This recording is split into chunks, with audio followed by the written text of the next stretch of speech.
Hi everybody. I came with a new story. So, we don't want to waste our time. Let us go to the story. Nasruddin Hodja admired his neighbor's kettle a lot. It was big and beautiful, painted and glassed in many lovely colors. He wanted that kettle for himself. Being a witty and intelligent man, he decided to play a trick by which he could get the kettle for his own. He went to his neighbor and said, "My dear neighbor, I need to borrow your kettle. My own has developed a leak and I have relatives visiting me shortly." The neighbor did not like Hodja, but he was a pious man and gave his kettle anyway. Hodja took the kettle and promised to return it the next day. Many days passed and there was no sign of the kettle. At length, the neighbor went to Hodja's house and called, "Neighbor, I have been waiting for so many days. Why did you not bring my kettle back?"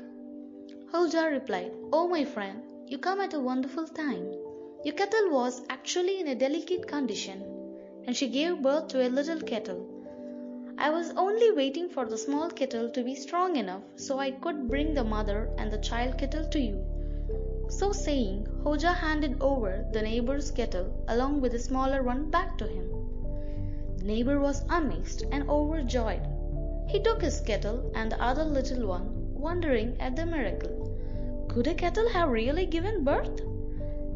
After a few days, Nasruddin Hodja again went and asked again to borrow the kettle.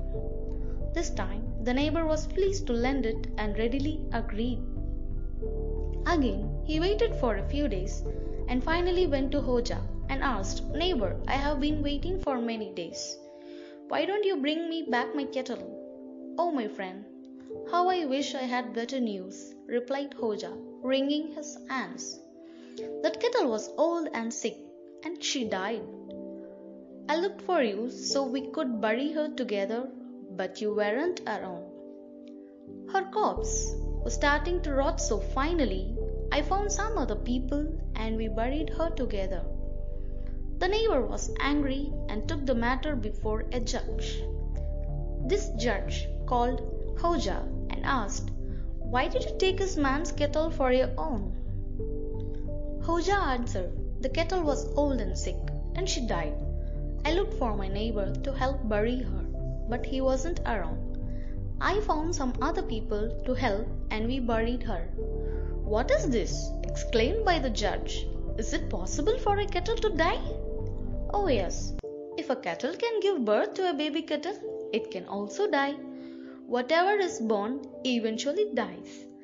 The judge was baffled and he asked for the complete story.